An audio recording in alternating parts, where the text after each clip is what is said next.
United States of America and to the republic for which it stands, one nation, under God, indivisible, with liberty and justice for all.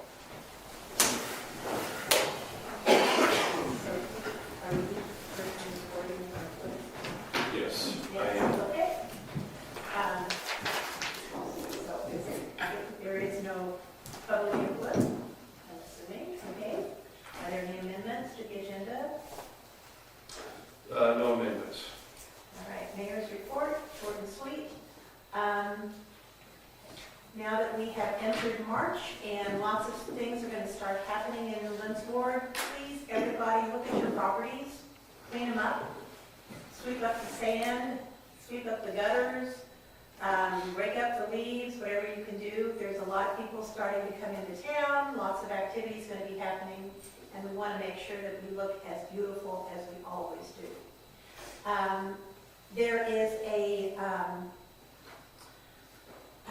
show called Lindsborg Collects, and this is artwork from the community. They allow the youth to show one of their paintings or whatever, and there will be a opening reception, I believe it's March 24th, and it's well worth a visit. It'll be where Town is.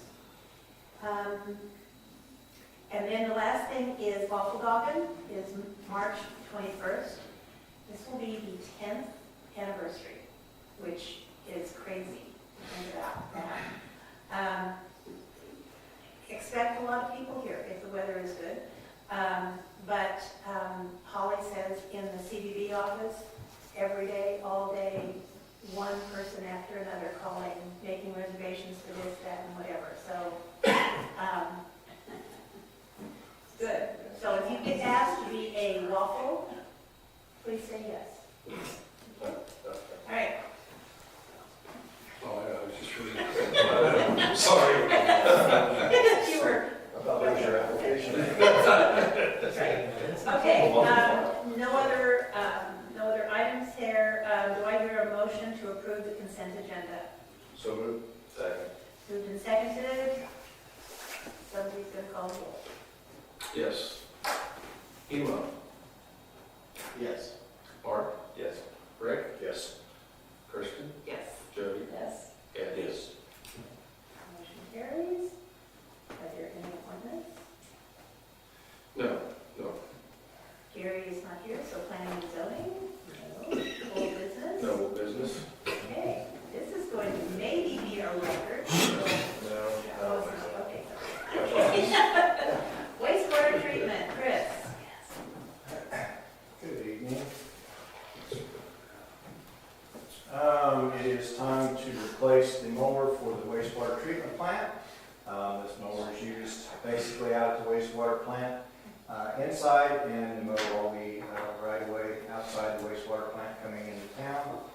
It is also used to mow the wells, substation, and some other various properties around.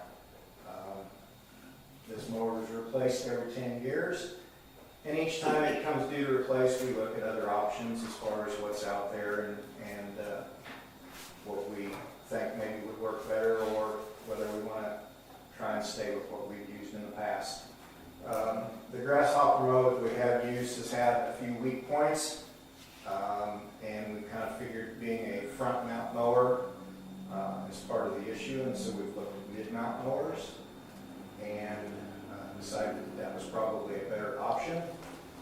So we explored different makes and brands, and staff went around and looked at some of the various makes and models and took recommendations from manufacturers as to what they thought would be the best fit for what we have, based on sizing of what we've had in the past, and came up with what they thought would be the best mower for our situation.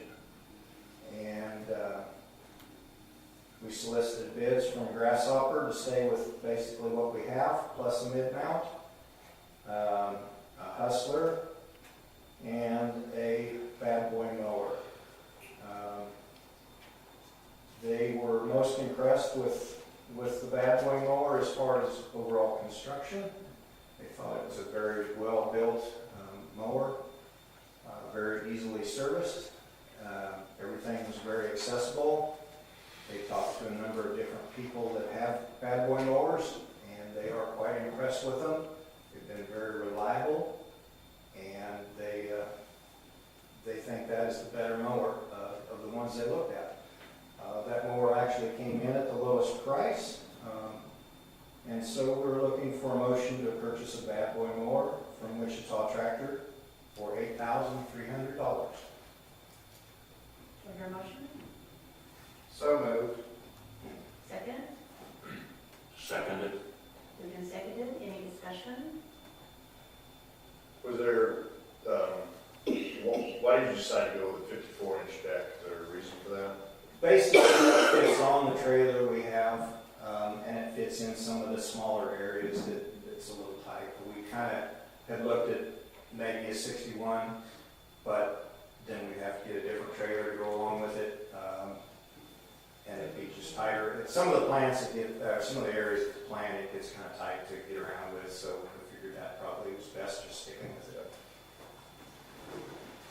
Any other discussion? What about the service, being in Wichita? We have a pretty good retailer in McPherson County. There is a dealer, we did find out afterward, there's a dealer in Salina that will actually service and take care of warranty work up there. So. Okay.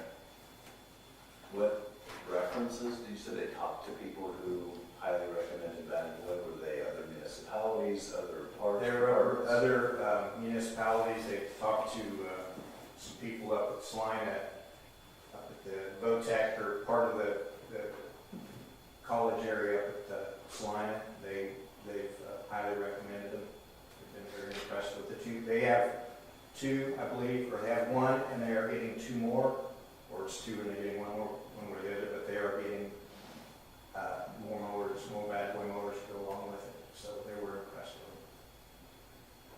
with it. It's been a while since I looked at that, but I think the Bad Boy is a carbureted engine, and the Grasshopper is a fuel-injected engine. That's a heck of a difference in equipment. Well, yeah, the bid for the bad boy was like a $9,599 MSRP, and the Hustler was like a $14,000 MSRP, so I'm not sure we're comparing apples to apples on what they're looking at. I'm not sure as far as whether that was carbureted or if you injected on that engine. Is it the same exact one as last council meeting? Yes. Okay, Yes. because I was looking online, what I mainly saw was that it was, most of that size of engine was carbureted. Right. The people at Hometown that we talked to, they are the ones that recommended going with Super Z. They said that the other one was not what we needed for that application. They said that Super Z is what we needed to have for what we were doing, the amount of acreage that we were mowing. So that's why that is a Super Z.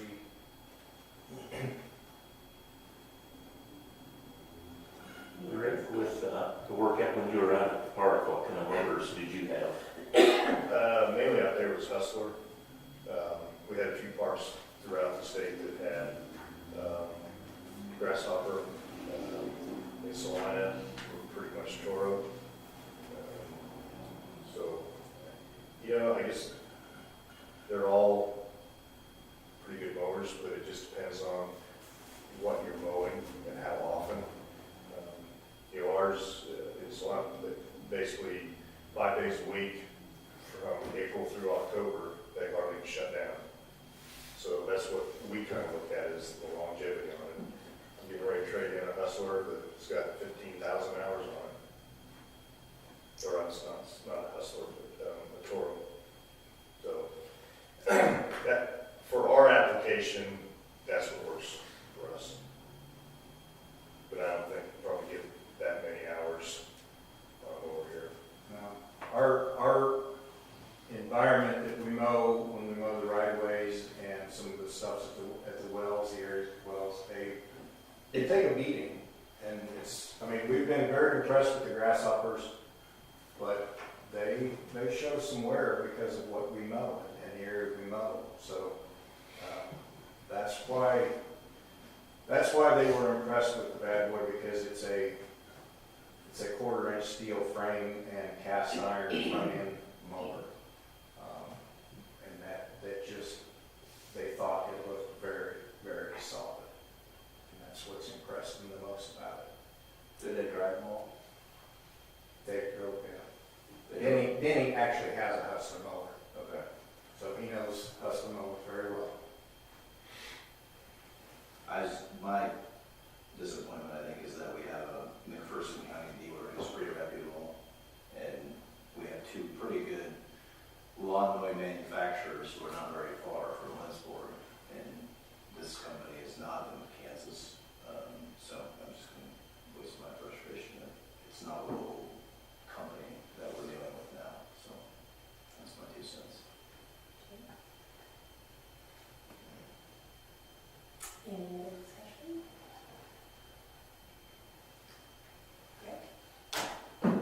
Ed? Yes. Jody? Yep. Yep. Yes. Okay. Sorry. That's okay. Kirsten? Yes. Rick? Yes. Mark? Abstain. Emo? Yes. Motion carries. Next item, Chris? We have 6 mixers out of the nutrient removal basin of the wastewater plant. Those mixers operate in a very hostile environment. And from time to time, problems arise and they go bad. And we've had one go bad recently. And so we need to have it rebuilt. When this happened last time, we did contact a couple of the other manufacturers, or not manufacturers, but the shops around that repair these. And JCI was the cheapest to rebuild them. They are the supplier of the original equipment. So we have checked that in the past, so we're comfortable with their price for rebuilding. So we're looking for a motion to approve a quote from JCI Industries for the repair of a flight mixer for $5,252. Any motion? So moved. Second? Second. Any discussion?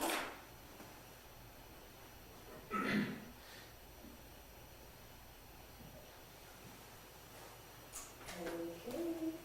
Hearing none, Rick? Rick? Yes. Kirsten? Yes. Jody? Yes. Ed? Yes. Emo? Yes. Mark? Yes. Okay, Chris, down your next hat. Golf-cart leasing? The second year of the lease has come up for the golf course, or the golf cart lease. So we just need a motion to approve $9,600 to Kansas Golf and Turf for the lease of 10 golf carts for the Lindsborg Municipal Golf Course. And this is a 6-year lease that we're in the middle of. This will be the second year. Correct. All right, do I hear a motion to approve this? Motion to approve. Second? Second. Discussion. This is probably a question for Beth and not Chris, but do we know how many times we ran out of carts in 2019?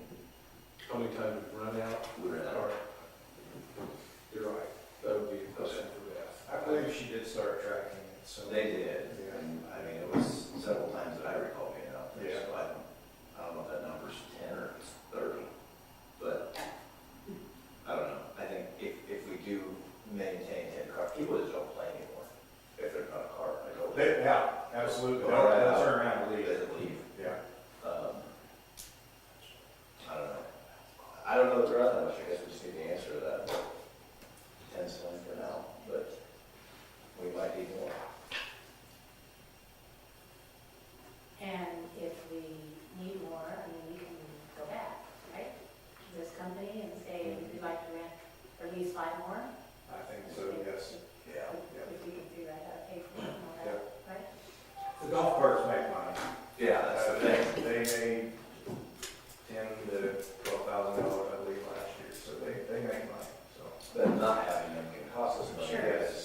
drive out there, you don't have cars, and now, you know, it's obviously not all that close, And do so. we have storage for more cars?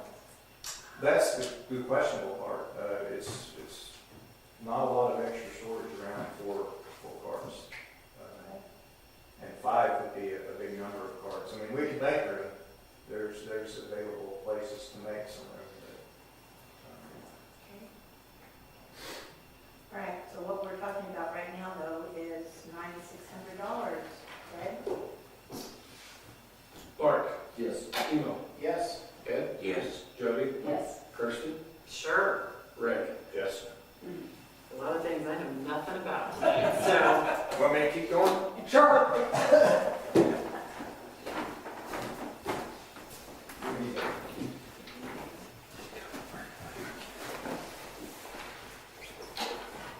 So many of you were with us for the joint meeting with planning and zoning a week and a half ago, and so a lot of us won't be new, but at that meeting, there was a consensus recommendation comprehensive plan. To back up though, what is the comprehensive plan? This is an opportunity that we're taking 15 years after the last time we really looked at ours in depth. Talk about where we as a community see ourselves going in the future and how we're going to get there. When we sent out requests for proposals, we were really looking for a strong public engagement piece, so that it's not just,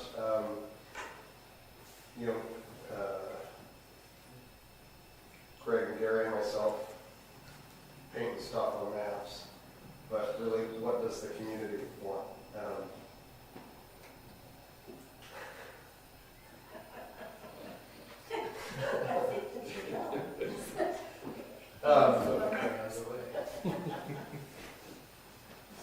We did send that RFP to 17 firms. We had 5 responses.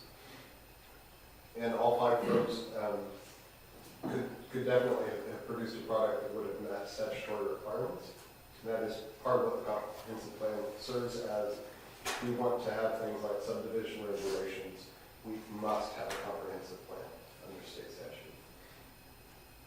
So all 5 proposals would have gotten us there. In terms of the public engagement piece, and making sure this is a plan that provides the very best map for the next 15 to 20 years. Staff felt like there were 2 proposals that would get us there. That was from Shockey Consulting and Olson Consulting. Very, both excellent proposals. As staff looked at them and then in the joint meeting, there was discussion. The mix of communities that Shockey has worked with, the reference from the Olathe Assistant City Manager, and then Shockey's use of a retail consultant were factors that convinced us to make a recommendation that we go with Shockey Consulting. And that recommendation is a motion to contract with Shockey Consulting for the comprehensive plan process for the amount of $74,750. Okay, so any motion?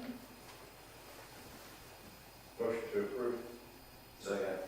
Moved and seconded. Discussion?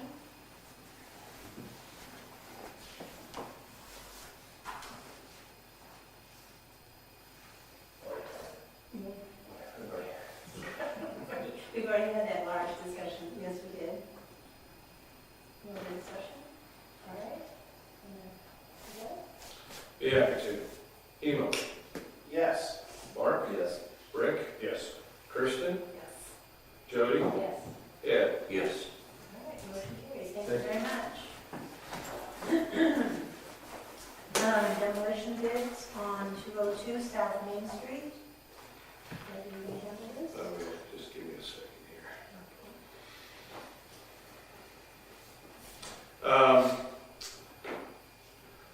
Bids were solicited for demolition of, I'm trying to get to my cover sheet here, on 202 South Main Street. 12 invitations to bids were sent out. We had a bid opening last Thursday, received one bid from G&G Dozer in the amount of $61,800. No other of the 12 firms responded that were sent an invitation to bid. And so you have before you the one bid from G&G Dozer in $61,800. And so we're looking for a motion to accept that one bid. Yes. I hear a motion to accept that one bid.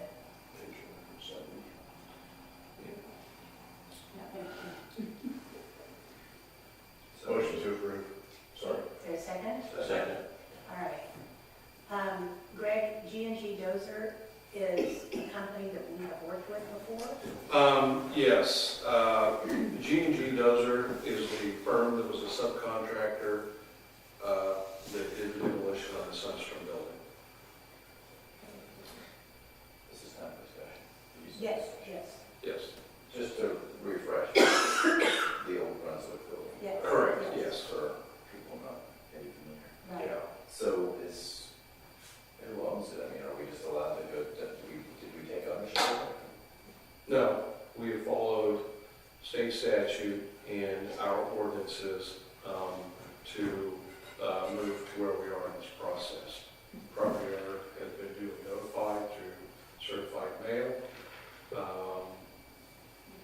and there's been no response to either. A resolution was 11-19, ordered it repaired, abated, or demolished. None of those things have been done. The plan that was filed, and I go by memory now, I think back in May, other than cleaning up the exterior of the building, and I'm talking about the overgrowth of vegetation and some of those items were taken care of, windows boarded up, but, holes in the roof, decaying mortar, missing mortar, falling bricks, none of those issues have been addressed. So what happens here is this 61,000, whatever, that would be paid to that is attached to the property. So the current owner deals We bill we contract for the work as the city. The contractor then bills the city. We are required to pay that bill. Then we turn around and bill the property owner for this work. If they do not pay, then we file a lien against the property. So that if it's sold, goes to tax seller, anything like that, we become one of the primary lien holders on the property. What was the assessed value, or what was I know the building itself had no value, but the property. The lot itself was $26,000. I don't know, it just doesn't, that thing sat the same way for like years, and we didn't bulldoze it. Somebody bought it, now we pressured them, and we said, now we're saying bulldoze it, but it sat like years where nobody did anything to the thing, from whoever owned it before it went on lease sale. the way it was. We started this process 3 years ago. We've tried to work with the last 3 property owners to address these issues, and we have given extensions to each one of those property owners to address the issues. When this property was transferred the last time, we made the current property owner aware of the resolution that was in place at that time, and they were given a copy of the resolution because the action's against the property, not against the property owner. And so, as we went through the process, we restarted it and re-identified those issues. So there was even a longer extension granted than normally would have if we would have followed through on the original resolution that was adopted, I think, in 17, if I remember correct. But we have tried to work through these issues with 3 different property owners. And the most progress that happened is cleanup of the vegetation around the outside of the property and boarding up the windows.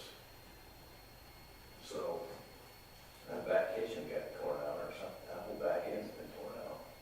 the roof's been torn off. See much walls there even in the back of that building. If I paid $20,000 for that thing with intent to help the city, and now I have to pay another $61,000 for buying a $20,000 property that's worth $20,000, and that's pretty financial strapping to somebody. Well, you know, I don't know the intent of why they bought it. I just know in the application of the code and the direction of city council that we move forward with the effort starting 3 years ago. If I remember right too, that, I mean, part of it was, I don't think anybody that was on then actually wanted to see the building torn down. I think it was trying to put, if I remember right, put a little pressure on the owner to move forward and do something with the building. And that didn't happen. It hasn't happened.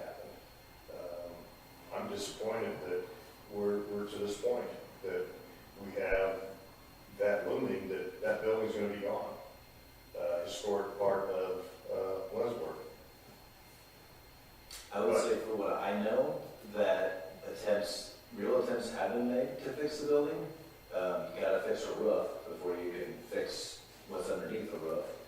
And you can't get insurance until you fix the roof, and if you can't find anybody who wants to get on the roof on building that insurance, I mean, I think good intentions were always there, it's just you get in there and it's like, crap, this didn't pan out, now I've got this building, and I don't think it was people not wanting to do what's the best, I just think it just ended up that the building is just not, it has to be demolished. So, it's too far wrong. You know, we also have right next door, at the Red Barn, what I consider another treasure of Lindsborg. And this property, a fire could happen in there and the Red Barn is gone. And buildings that have been left wide open, much of it has been wide open, easily something awful could happen. When you say that they are wanting to do something good for Lindsborg, I guess I would take exception with that. Because if you're wanting to do something good for Lindsborg, then you were gonna then do something, and they haven't.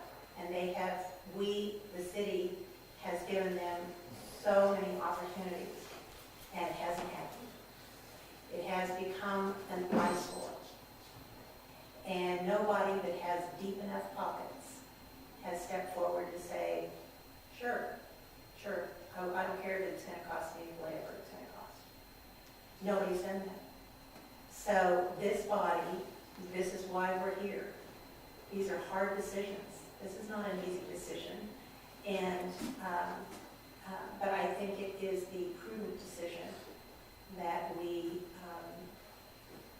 say we're a city of laws. And these are the rules and regs here. And, you know, we didn't have anything to do with this person buying the property. Small legal chiming in. Has it been deemed a fire hazard? Or just asking? We're on the side. Okay. Well, I was thinking from the standpoint, if there's insurance covering it, if it's deemed a fire hazard, that would, that's something to maybe look at. If we're concerned about the $40,000 difference between the value of the property. So. You know, my biggest fear all along has always been the same thing. I just don't want to see it become another parking lot. And honestly, after we assess the demolition fee to it, there's not a lot the person can really do with it, because they can't sell it unless they're gonna pull money out of their pocket and pay the difference between the property and the lien. So if they keep paying property taxes on it in perpetuality, it could just sit there with a lien on it forever, correct? Okay. And if they don't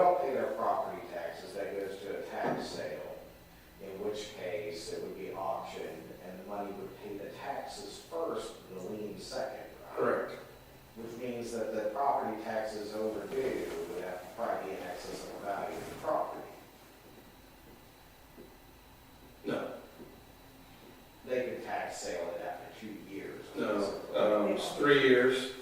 It's 3 years for the county, 6 years for the city. Typically, the county starts the process in about year 4, so it would actually be about 5 years before the actual tax foreclosure sale occurred. Do you believe that they would do that based on years and not total amount? Yes. That's one of my biggest concerns, is I just don't want the thing to be tied up for 28 years, sitting there vacant, not getting mowed, blah, blah, blah, blah, blah. But I will put a caveat to that. I mean, they won't they won't look at that property and say, okay, well, it's, the taxes aren't enough to have a tax sale. The county looks at properties in aggregate that pass through across the county, because there's a process they have to go to, and expenses they incur, such as title search, all of those types of things that have to happen. So they like to have several properties to go, that they're going through the process on at the same time, which unfortunately is too frequent. I think that property's gonna be stuck in limbo for a long time, sounds like to me, but at least it won't be dangerous. What if we came up with a different solution and worked with the owner instead of putting it to where it's just on them? Because if we could work with them, somehow take possession, I don't know. It's just gonna, I would never agree with that. I don't It would like be the a part idea of of, a need for us to take possession of No. the building, no way. We did that with the Sunstrom building, and that was a very difficult situation. And I am not advocating that the city goes in. I would not be in favor of the city going in and taking ownership of the property. I think the cheapest option, sadly, is $61,000 out of the taxpayers' money, the demolition of privately owned building. Sadly. Which I hate to say that, because I don't like to spend taxpayers' money on a privately owned building that that person should have bought and probably looked at and said, oh crap, I can't fix this, I guess I better pay it in. But I think we have to, we're gonna be negligent on just letting it sit like it is and deteriorate even further. I've noticed the Even more difference. self-hazard. I've noticed the difference just in the past couple months. Couple different windows broken before and stuff. It's getting worse by the month. Yeah, I walked by it the other day and there's bricks at the top that are falling out. Something has to be done with it. How come the other 11 bid companies didn't respond? Why would they not do that? I don't know for sure. I haven't talked to them. My assumption is in the invitation to bid, we didn't have access to, I asked for access to the interior of the building, so we could have an environmental inspection done to determine whether there was asbestos or not. Didn't get granted access, so the only other way to get access is to go to court. You're probably looking at another 90 to 180 days, probably not 180, that may be a little more than that, 90 to 120 days to go through the court and get access to get in there to inspect for asbestos. So we, in the invitation to bid, it's structured saying that, and I can't remember the years, basically there were 3 phases of construction in that building. The original structure, then there was a kitchen add-on, I think in the 70s, and then again in around 1990, an additional dining room space was added on. They were made aware of those. They were also made aware of the typical time frame of when asbestos was used in construction. So if there is asbestos in there, this bid takes care of that. There won't be any further charges for asbestos. Kind of along as far as additional charges, the same line, if there's any legal hurdles the owner could throw up that would add additional monies to the contractor. Not necessarily to the contract, onto the city in terms of they could take it to court. And they have the opportunity to appeal to district court this decision, correct? Yes, was there a provision supposed to clean it up, and if not, we have the authority to come in and demo it, for safety hazards. That's something to consider. Yes, I mean, we have, this whole process, I've been working with Bill Cassinius step by step. He's reviewed everything in the whole Then you process. probably definitely put that Yeah. on there. Okay. I mean, you could do something for anything. One of the things that I think is also that we need to think about for this community at this time is that is such a prominent piece of real estate. And I remember when we were agonizing, this body was agonizing over what to do with the Sunstrom building. And we invited a developer to come into town to take a look at Lindsborg, what do we need to be doing here? And he looked at that building, the Sunstrom, and he said, until you deal with this, no one is going to want to make an investment in your town. I think you can just look at the south block and say the same thing. There are people that own property in that south block of the 100 block of Main Street. There are people that are thinking about opening a business and all that. That is a hazard to them, and that's a hindrance. And I think this council, this is what you're here for. These are hard decisions, I understand that. And this is a piece of our history. It's not our problem that it has been allowed to deteriorate as it has, but it has. And I am more concerned right now about the red line, that it is made safe there. We don't want to jeopardize that. And so the decision was made by the owners to not do anything.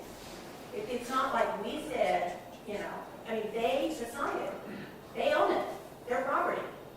We have done all the code violations, it has all been spelled out, and I think that this is, the time has come, it's very sad. So we charged them $61,000 and they end up not paying it, so it goes to the property.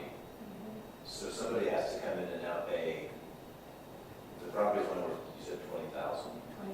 26,000 for a lot. So somebody has to come in and pay the 61,000 and whatever else is due on it before they can have the property, right? It's probably gonna sit there. Yeah. Somebody's gonna buy it? I don't know. Not They too many wouldn't- pieces of property like that in the downtown area come available. They could have bought it years ago or they could have bought the option for 20,000 and probably bulldoze it for less than we're getting it for. That was really what they wanted to do. That option's been there for years, to buy the building and demolish it. If that was truly, Time frame, possible risk versus reward. I mean, by buying that property and demolishing it to build another thing, what if you run into asbestos? What if you run into this? What about all the legal? I mean, I guarantee you, we've had hell of a lot of legal time invested in this. If a private person didn't have an attorney on retainer, I didn't think what it would have cost to get everything drafted for bids that limit our liability for a private individual. I guess the company could probably do that, but they probably pass it on. I mean, realistically, if they walk away, I don't know what they need for it. But I don't see if you do shoot them walking away trying to get 80,000 walk away. I think they'd quite break 80. But then what's there to say? There's no incentive to sell unless they get that. Zero. You get no, absolutely zero. There's two, I think. The property may have value of $27,000, but that's where that building's sitting on. To me, that property would probably have more value with the building gone. Yeah.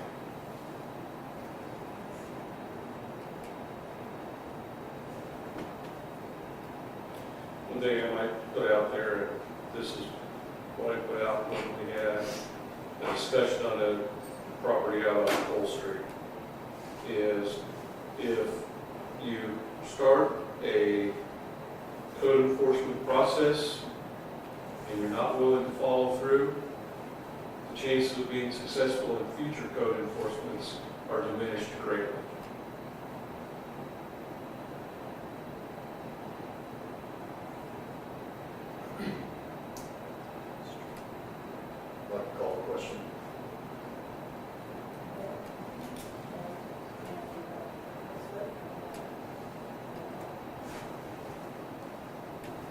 have to do voice vote? Just a second, it will be roll call. Deanne? Yes. Jody? Kirsten? Yes. Rick? Yes. Lauren? No. Emo? Yes. Right. Motion's passed. Next item is renewable energy credits. We have a contract, purchase power agreement for 1 megawatt of wind power from the Buckeye Wind Farm. With that comes renewable energy credits. There are two options for renewable energy credits. You can either sell those credits or you can retire those credits. Renewable energy credits are used, they can be either to meet a renewable portfolio standard if you're required to meet one, or there's companies that have goals of we will be a certain percentage of renewables per year.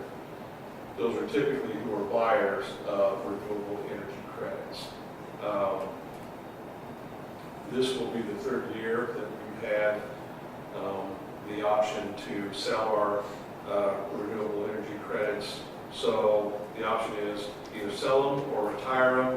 If we sell them, the approximate value, and this is only approximate because it actually, you bid it out to different firms, or Kansas Municipal Energy Agency would act on our behalf to do that. The approximate value would be about $1,752. The motion is, the requested motion is to approve the Kansas Municipal Energy Agency to sell the vintage 2020 renewable energy credits from the Buckeye Wind Energy Farm for the benefit of the city of Lindsborg. All right, do I hear a motion to approve that? Motion to approve. Second? Second. And seconded, any discussion?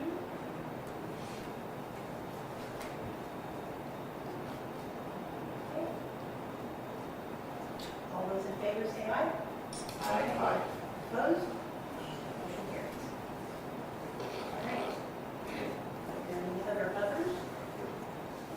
So, just Yeah. my call question on that, do we have to have a second on that? The previous, or just by calling the question? Just by calling the question. Okay. No other others? Just to make you aware, we had a lengthy discussion today during staff meeting regarding how we would operate as a city in the event of